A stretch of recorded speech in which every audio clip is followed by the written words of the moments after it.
ನಮಸ್ಕಾರಗಳು. ಕಿರಣ ಸರಸ್ವತಿ ಕನ್ನಡ ಯೂಟ್ಯೂಬ್ ಚಾನಲ್ಗೆ ನಿಮಗೆಲ್ಲರಿಗೂ ಆತ್ಮೀಯವಾದ ಸ್ವಾಗತ. ಇದು ನಿನ್ನೆಯ ವಿಡಿಯೋದ ಮುಂದುವರಿದ ಭಾಗ. ಬ್ರಹ್ಮನ ಆದೇಶದ ಮೇರೆಗೆ ಕಾಲಪುರುಷ ರಾಮನನ್ನು ನೋಡುವುದಕ್ಕೆ ಬಂದಾಗ, ಏಕಾಂತದಲ್ಲಿ ನಾನು ನಿನಗೆ ಮಾತನಾಡಬೇಕು ಅಂದಾಗ, ರಾಮ ಲಕ್ಷ್ಮಣನನ್ನು ನೀನೇ ದ್ವಾರವನ್ನು ಕಾದು ಯಾರೂ ಒಳಬರದಂತೆ ನೋಡಿಕೋ ಎಂದು ಆದೇಶವನ್ನು ಹೊರಡಿಸ್ತಾನೆ. ಮಾತು ತಪ್ಪಿದರೆ ಅವರನ್ನು ವಧಿಸಬೇಕು ಅಂದಿರ್ತಾನೆ ಕಾಲಪುರುಷ. ವಿಷ್ಣುವಿನ ಹಿಂದಿನ ಎಲ್ಲ ಅವತಾರಗಳ ಬಗ್ಗೆ ಮಾತನಾಡಿದ ಕಾಲಪುರುಷ, ರಾವಣನಿಂದ ಪ್ರಜೆಗಳ ವಿನಾಶವಾಗತೊಡಗಿದಾಗ ನೀನು 11,000 ವರ್ಷಗಳ ಕಾಲ ಲೋಕದಲ್ಲಿ ವಾಸಿಸುವ ತೀರ್ಮಾನ ಮಾಡಿದೆ. ಈ ಅವತಾರದಲ್ಲಿ ನಿನ್ನ ಅವಧಿ ಪೂರ್ಣವಾಗಿದೆ. ಇನ್ನು ಹೆಚ್ಚು ಕಾಲ ನೀನು ಭೂಮಿಯಲ್ಲಿದ್ದು ಪ್ರಜೆಗಳನ್ನು ಪಾಲಿಸ್ತೇನೆ ಅನ್ನುವ ಇಚ್ಛೆ ನಿನ್ನಲ್ಲಿದ್ದರೆ ನೀನಿಲ್ಲಿ ಇರಬಹುದು ಅಂತ ಹೇಳ್ತಾನೆ. ಆಗ ಶ್ರೀರಾಮ ಹೇಳ್ತಾನೆ, 3 ಲೋಕಗಳ ಪ್ರಯೋಜನದ ಸಿದ್ಧಿಗಾಗಿ ಈ ಅವತಾರ, ಆ ಉದ್ದೇಶ ಈಗ ಪೂರ್ಣವಾಗಿದೆ.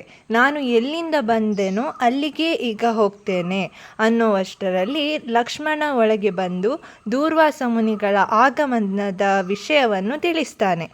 ಕಾಲ ಮತ್ತು ಶ್ರೀರಾಮನ ಮಾತನ್ನು ತಡೆದ ಲಕ್ಷ್ಮಣ ಶಾಪವನ್ನು ಅನುಭವಿಸಿಯೇ ತೀರಬೇಕಾಗುತ್ತದೆ. ಇನ್ನು ದೂರ್ವಾಸರು ಬಂದ ಉದ್ದೇಶ ಇಷ್ಟೇ. ಅವರು 1,000 ವರ್ಷಗಳಿಂದ ಉಪವಾಸ ಮಾಡಿ ಇಂದು ಆ ಉಪವಾಸ ವ್ರತ ಸಮಾಪ್ತಿಯಾಗಿರುತ್ತದೆ. ನಿಮ್ಮಲ್ಲಿ ಸಿದ್ಧವಿರುವ ಭೋಜನ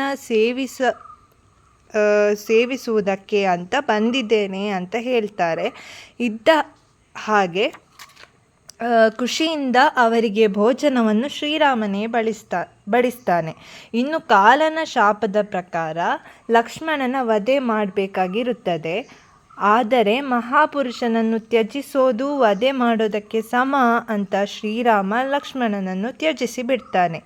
ದುಃಖದಿಂದ ಲಕ್ಷ್ಮಣ ಸ್ವರ್ಗಸ್ಥನಾಗ್ತಾನೆ. ಮುಂದೆ ಏನಾಗ್ತದೆ?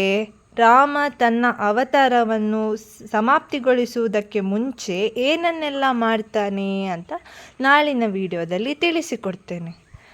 ಇಲ್ಲಿಯವರೆಗೂ ಈ ವಿಡಿಯೋ ನೋಡಿದ್ದಕ್ಕಾಗಿ ನಿಮಗೆಲ್ಲರಿಗೂ ತುಂಬ ಹೃದಯದ ಧನ್ಯವಾದಗಳು.